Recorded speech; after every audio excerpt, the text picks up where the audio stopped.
If you're squeezing all the water out of your potatoes and you're just using a teeny bit of oil to make your latkes, you're doing it all wrong.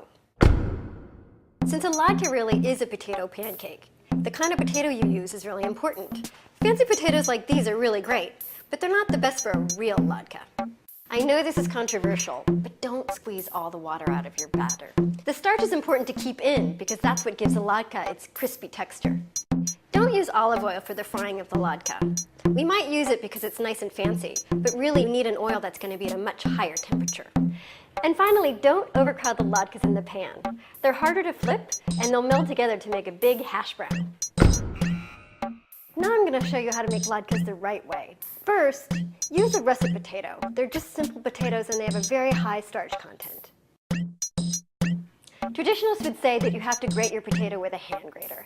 My grandmother did it, but I really don't have the time. My mom actually taught me how to use the food processor. The thing to remember about the food processor is that you'll need to put the potato through twice.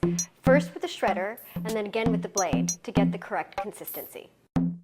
Grated potatoes will change color really quickly, so to avoid this, you have to put in an acid really as quickly as you can. And in my family, we use a crushed up vitamin C tablet. You can use lemon, but lemon sometimes can impart a flavor.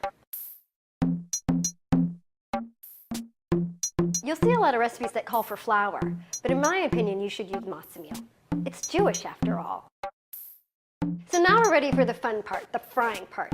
And the thing to remember when you're frying is use a lot of oil, between 1/4 of an inch and 1/2 inch, and make sure that the oil is at a really nice high temperature.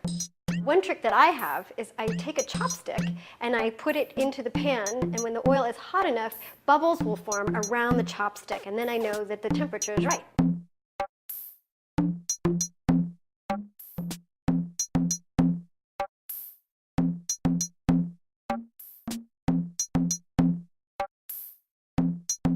The perfect latke is crispy on the outside and creamy on the inside.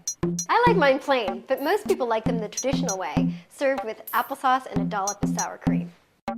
If you do all these things right, you'll get a lot of mazel tovs.